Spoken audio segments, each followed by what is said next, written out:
Okay, so hello. Short video lang. So, nakita nyo na yun kanina. Tapos, ito inayos ko na rin. So, ipit-ipit pa rin muna sa ngayon. Hindi pa naman talaga ito pinaka-fix na setup.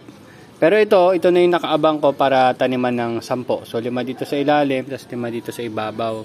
Hindi ko sure kung yung 4-inch na pipe yung gagamitin ko. Pero sa ngayon, ginamit ko muna siya as hindi ko masabing greenhouse. Basta lalagyan na ng mga seedlings ko. Okay. Itong mga seedlings na to. Yan. So yun yung mga seedlings natin na cucumber, lemon basil, tsaka ayun. Wala pala dyan yung cherry tomato. Pero meron ako sa baba cherry tomato. Sa ganyan din nakalagay. So yan yung ginagamit ko dating tray para sa microgreen. So naisip ko na pwede kong gawing bottom watering tray. So dyan muna sila. So kaka-transfer ko lang ng cucumber kanina, tsaka ng cherry tomato. Pero itong lemon basil mga 2 or 3 days ago na. So established na siya dyan. So inaantay ko na lang kung mag-stabilize siya or hindi siya mamamatay or kung ano man. Tapos itong mga cucumber, since wala naman akong pagtataniman talaga, so ibibigay natin yan dun sa mga kakilala natin na mahilig din magtanim. So hopefully matulungan nila tayo, mabigyan nila tayo ng insight kung paano nila yan pinatubo, kasi sa atin naka-hydroponic sa kanila mga naka-soil yon. Kaya yung mga yan nasa soil lahat yan. So usually pag binibigay ko or binibenta ko, nasa soil na para masubukan nila. Ayan. So ito, nag-aabang lang naman to. Yung pinakamalapit kong seedling na pwedeng i-transfer ay yung seedling ko nung April 5. April 11 pa lang. So sobrang early pa bago ko siya i-transfer. Siguro after 12 days, so mga 17, gagawa na tayong transfer dito. Ang hindi ko sure kung paano ko siya gagawing style, kung dun sa 4-inch tube ko siya ilalagay, yung tubular na 4-inch. Para hindi na tayo mag-iisa-isang ganyan. Kasi yung sa ganyang setup, yun nga, minsan nakakaligtaan ko magdilig din, yan. Katulad nung nangyari doon. So, ayan naman sila. Goods naman sila. Pero pakita ko na yung 4-inch pipe. Ito siya. Ayan. So, ito yung dating exhaust dito sa bahay namin na dinismantle na. So, hiniwa-hiwa kasi siya, isang mahaba yung dati. Tapos yan, ito yung pinaka-opening, pinagpasukan ng isa.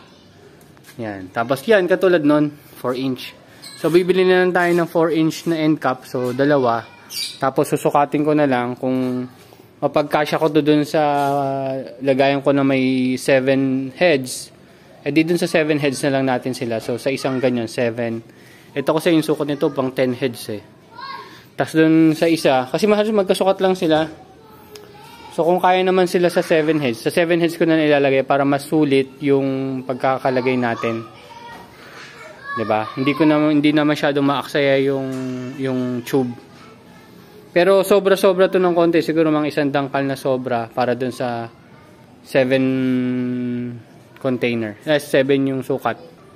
Okay, ito, 7 ito, yan, 7 heads. Pero sobra siya ng konti dyan. So, puputulan ka lang ng konti. Tapos, lalagyan natin ng end cap. Meron na tayong setup para dito. Yan. So, ito, ililipat na lang natin doon or kung saan man. Kasi ito, for harvest na rin to sa darating na linggo or sabado. Pwede na natin i-harvest yan. Itong 5. Yung March 1 natin. Yung March 6 natin, after, next week natin na-harvest yan. So, ayan, goods naman. So ito yung nakikita nyo maliit na to, yan, ay palagay ko is nakain na insekto hindi ko lang kung ipis or kung saan man, pero sa baba siya nangyari. So hopefully makarecover pa siya. Pero syempre iba, ito katulad nito, ito isang mistake ko dito, itong container na to, itong dalawang to, hindi ko pala sila nalagyan ng nutrient solution. So, umabot ng 2-3 araw yata wala silang nutrient solution. Napansin ko na lang, lanta na tong isa. Tapos, muntik na hindi makarecover. Pero mukhang nakarecover naman, pero hindi siya ganun kaganda. So, in-expect ko na hindi masyadong malaki yan. So, amin na lang yan. Kainin na lang namin. Then, the rest, ibebenta natin yan. So, 35 per head tayo magbenta dito. And, okay naman. So, yan siguro after 5 days na mga yan, pag established na sila, ibibigay na natin. Hindi natin mabibigay lahat eh. Kung mabenta ko yung iba, di mabenta. Ang maganda rin kasi noon, pag isi-share ko siya sa iba, usually pag tumubo, binibigyan nila ako eh. So may libreng cucumber tayo. Tapos malalaman din natin experience nila sa pagtatanim niyan.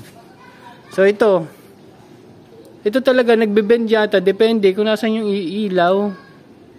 So masyadong sensitive siya sa light, itong cherry tomato. Kaya palagay ko hindi ako makapagpatubo pero subukan pa rin natin. So high hopes naman tayo dito sa bell pepper. Tapos balak ko maglagay. Ayan, hapon na kasi. So mapansin niyo may araw na dito ng kaunti. Dito ako maglalagay ng bell pepper. Or makapaglagay pa ako dito. So lalagyan ko lang ng ito, yung mga used natin na net. Yun yung gagamitin natin, i-utilize natin. So itong white angel dito, tatanggalin ko na rin. Tapos lalagyan natin ng bell pepper dyan. Lagyan na rin natin dito. Ayan. So, subok-subok lang muna tayo sa ngayon. Kasi wala pa naman tayong maayos talagang setup. And ongoing pa naman. Sana ma-estimate. Tapos pasok sa budget. Tapos paggawa na natin. Yun lang. Medyo, baka, sabi niya mabilis lang naman daw gawin yun. Hindi naman siguro abutin ng 1 linggo yung gawa nila. So, hopeful tayo doon. So, ito, sana makarecover. Kasi ito nang hina. Kasi hindi ko siya nalagyan ng nutrient kanina. Ayan. Nalagyan ko na siya kaninang umaga. Pero hindi pa siya nakaka-recover. So hopefully makarecover siya.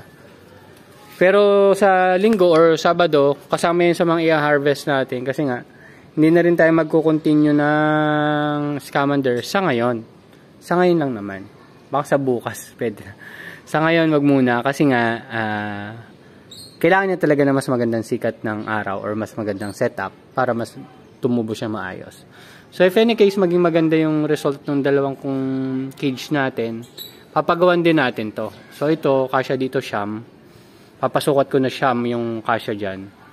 Tapos yun, double layer din na siyam. Dito, gusto kong pagawa pero hindi ko pa naisip kung paano itsura.